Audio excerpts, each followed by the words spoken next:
Ya, baik Bapak Ibu, ini, paparan singkat saja, nanti akan kita lebih, lanjutkan di tanya jawab.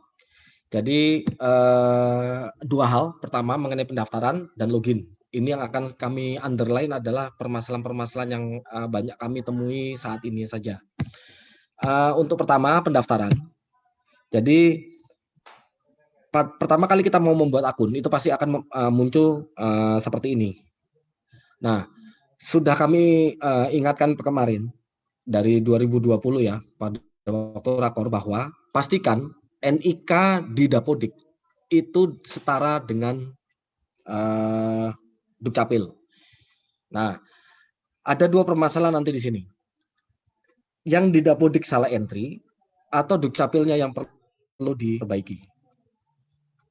Ya, 2 hal, Dapodiknya yang perlu diperbaiki karena salah entry atau Dukcapilnya yang perlu diperbaiki.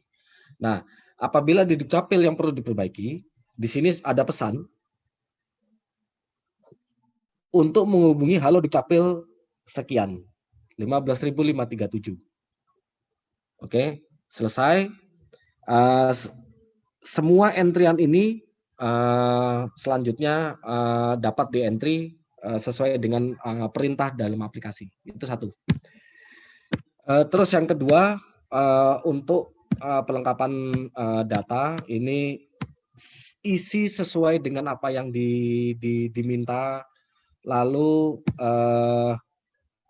jangan lupakan password, pertanyaan pengaman dan segala macamnya karena ini akan diminta di belakang dari aplikasi. Sudah, selanjutnya, ini juga masih pelengkapan data. Ini, saya yakin, mungkin guru sudah pada banyak melewati step ini ya. Ini juga masih, pengecekan ulang, mohon dicek kembali, pastikan data sudah terisi benar. Tidak bisa perbaikan untuk mengulang kembali pada tahapan ini. Ini yang perlu diperhatikan. Ini sudah ada beberapa pertanyaan juga udah keluar, namun gimana jika salah? Nah, ini akan repot sekali nih akhirnya. Resume ini tolong diperhatikan. Selanjutnya,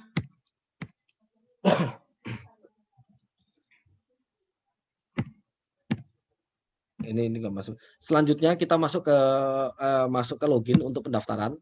Nah, muncul halaman seperti ini. Pertama yang perlu dipastikan adalah biodata. Nah, dalam hal pengisian biodata, alamat domisili segala macam sudah. Selanjutnya yang paling penting dipahami sini adalah, apabila tadi yang pertama, yang tadi saya bilang awal bahwa NIK tidak sinkron antara Dapodik dengan, Dukcapil. Apabila dirasa NIK yang dipegang, NIK yang dipegang dengan Dapodik itu sudah sama, perlu perbaikan di Dukcapil, tadi sudah di paparan di awal, hubungi, halo Dukcapil 15.000 sekian-sekian itu. Nah, namun bagaimana jika, NIK yang di Dapodik itu salah entry? Nah, ini kita membuat telah membuat jalan pintas ya. Jadi yang pertama tetap Bapak Ibu guru tetap harus memperbaiki NIK-nya melalui Verval PTK, aplikasi Verval PTK. Ini pastinya teman, Bapak Ibu dari, Dinas Pendidikan ini sudah familiar ya. Perbaiki data NIK melalui Verval PTK. Setelah itu biasanya kan tunggu sinkron untuk Dapodik. Nah, ini tidak perlu lagi tunggu sinkron. Setelah perbaikan di Verval PTK, langsung ke aplikasi info GTK yang ada yang dimiliki masing-masing guru. Di pojok kiri di bawah ini, langsung klik untuk update NIK. Sebagaimana yang tertera di Dukcapil. Ini tadi langkah untuk kalau seandainya Dapodik yang salah ya. Kalau seandainya ada entry salah di Dapodik gitu. Tadi kalau Dukcapil hubungi halo Dukcapil, kalau seandainya Dapodik berarti perbaiki di aplikasi Verval PTK. Setelah itu biasanya kan tunggu approve. Ini tidak, lalu langsung masuk ke info GTK, perbaiki NIK-nya di pada tombol bawah ini. Nah, setelah sinkron, lakukan pendaftaran. Ini kami buat untuk jembatan ya, shortcut untuk perbaikan nick yang terjadi salah di Dapodik. Oke, untuk selanjutnya memilih jenis. Untuk selanjutnya ya ini guru dapat langsung memilih jurusan ya, jurusan. Namun yang perlu diperhatikan, kembali lagi lihat kondisi verbal ijazahnya. Yang paling sering kami temui, ini masih banyak guru yang memverbal ijazahnya jenjang S2, S3. Yang perlu dipahami untuk formasi guru P3K saat ini adalah jabatan guru pertama ya, jabatan guru pertama. Artinya yang diminta adalah ijazah S1. Seandainya dia sudah S2, S3, silakan verbal ijazah S1-nya. Nah, bagaimana status verbal? Bagaimana jika saya belum verbal? Gitu kan. Harusnya kan kemarin-kemarin kita sudah melakukan verbal kan. Namun bagaimana jika saya sudah harus mendaftar di aplikasi SSC ASN, namun kita belum melakukan verbal. Nah, ini bisa langsung ke info GTK dengan dua cara. Pertama, kita cari datanya, kita cari data kita ke database yang ada di Dikti. Ini kita cukup memasukkan nama perguruan tinggi kuliah kita di mana, prodi kita apa, nomor mahasiswa kita berapa. Seandainya ketemu, maka akan terlihat kolom seperti ini. Berarti kalau kolom seperti ini sudah muncul, itu berarti data kita sudah ada dalam database. Tinggal approve, oke, maka secara otomatis data ijazah S1 kita sudah terverbal. Selanjutnya, bagaimana jika kita tidak menemukan data kita dalam database? Itu kita gunakan metode manual. Jadi kita masukkan ke dalam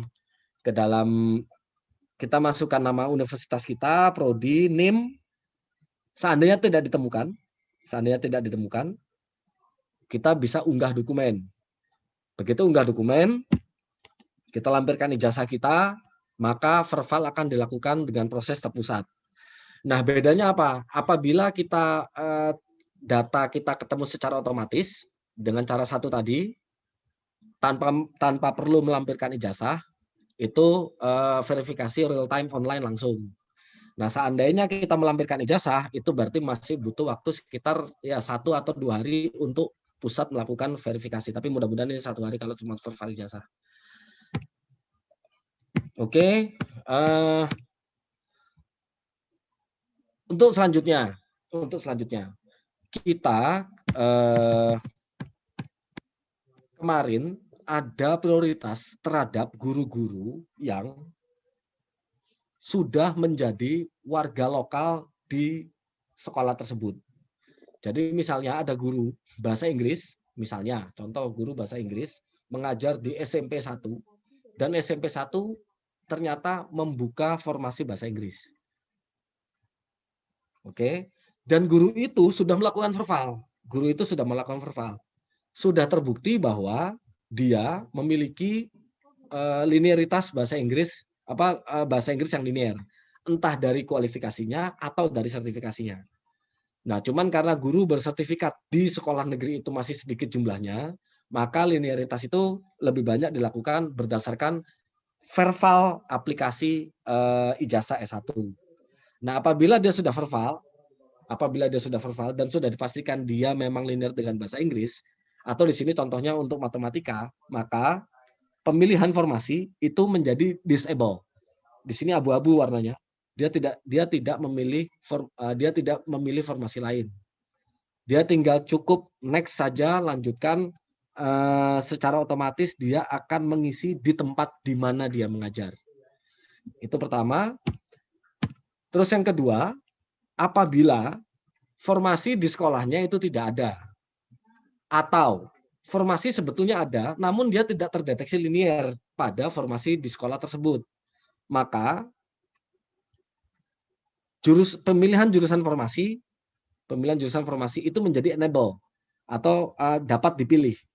tidak berwarna abu-abu. Di sini dia bisa memilih dia mau mendaftar ke jurusan apa. Yang tertera di sini itu nanti yang sudah disesuaikan dengan linearitasnya.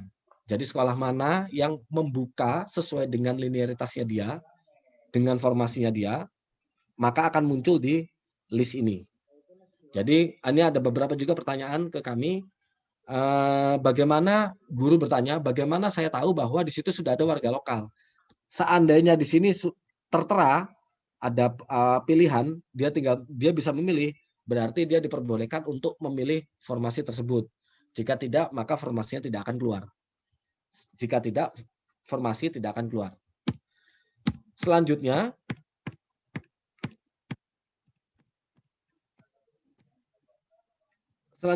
bagaimana dengan guru PPG yang prajabatan atau dengan yang swasta? Pemilihan formasi untuk tahap pertama itu belum dapat dibuka. Gambar seperti ini. Jadi dia belum dapat memilih formasi, namun tetap isi data IPK, nomor ijazah, tahun lulus, jenis perguruan tinggi, dan lain sebagainya, Selanjutnya ini format administrasi, dokumen apa saja yang harus diunggah. Tahap selanjutnya, terakhir resume. Yang perlu kami ingatkan, resume ini perlu cek list ulang, artinya Bapak Ibu guru itu sudah mengecek datanya sudah benar. Apabila sudah dicek, dia sudah melakukan checking per item dan sudah approve, maka resume tidak bisa diganti. Ini selanjutnya. Oke, mungkin